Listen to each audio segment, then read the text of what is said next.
What's up, everybody? This is another episode of Street Topics.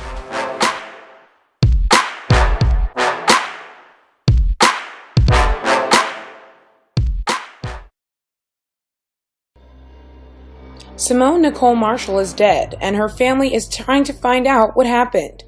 According to her relatives, the 22-year-old mother of a 3-year-old daughter died in police custody on Tuesday, May 10th.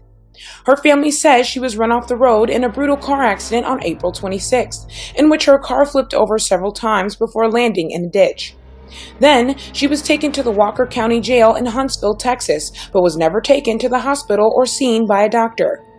Honey Marshall, the victim's sister, said, "When I talked to her from jail, she complained that her head was hurting and she kept blacking out. I called the jail several times and requested for them to take her to a real hospital, and they wouldn't do so." Police and jail officials declined to comment or release information about the accident to the Daily News. Marshall's family also said they have not been able to get information from officials. Alright, after looking at the video, I'm pretty sure a lot of people are offended. I was as well. I'm kind of looking through now through the item online, seeing what they wrote about in the story. The lady's name is by the name of Symone Marshall. They pretty much stated that she died from a seizure on May 11th. But there's a lot of loopholes in the story that brings a lot of questions.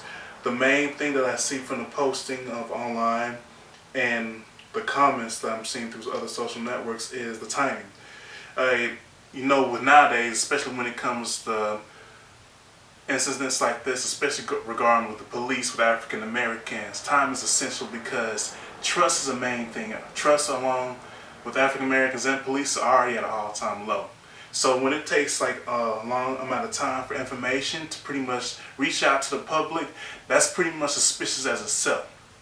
It kind of shows like, I've seen in some of the comments where people were wondering why did it take so long for the story to get out. Some people believe that could have gave the people time to create like a storyline to post out to the public. So that's one flaw. And let's see. Another thing that I see is found really weird is after an accident, pretty much you're supposed to go like through the procedure, and she flipped her car. Like, I think it was multiple times as I looked through this article. So she flipped her car multiple times and landed in a ditch. And it says through the report that she signed an incident where, a waiver declining medical attention, which I find odd among itself, especially when you get into the accident like that, rolling over. I think the first thing that should have come out at that time is your health, and you should be see if you're alright, because probably could have been some head injuries, pretty much resulting to the seizure and her death. So that's another flag, as well as let's see, failure to identify. Let's see, hold on, let me get sure. Possession. Stated that she gave false information. I don't know about you, but if I was in an accident and my car rolled over, I'd probably be a little off in the head a little bit too. But that's like another flag on itself. She probably would have been like, in the moment of the scene, pretty much, like not really thinking, just hurting, trying to get some help or just get out of the situation. And that was one of the charges that they put on this lady by saying that she gave false information. And one that really sticks out is like the possession of controlled substance. We're talking about narcotics. And that among itself, it just sounds suspicious and fishy. This lady right here don't even look like the kind of lady that does something like that. She looks to be like a mother of her child, trying to like pretty much do the best as she can as a black mother, and she has controlled substance in her car. I mean, that among itself is kind of iffy.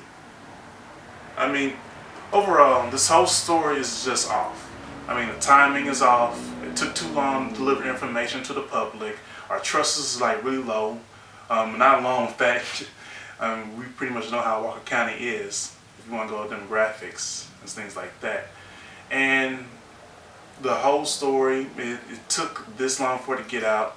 New York just posted an article on it, and it just shows like we all deserve justice, but this just sounds suspicious. So go ahead and leave your comments, like, subscribe, leave your share the story with anybody else, like debate among your friends and families and see what they talk about. This sounds suspicious. Word needs to go out. We need to protect ourselves and children, and then like the future generation for situations that may come up like this, because we all deserve justice and we need to be aware of these things going on. So with that said, everyone take care, and this is another episode of Street Topics. Peace.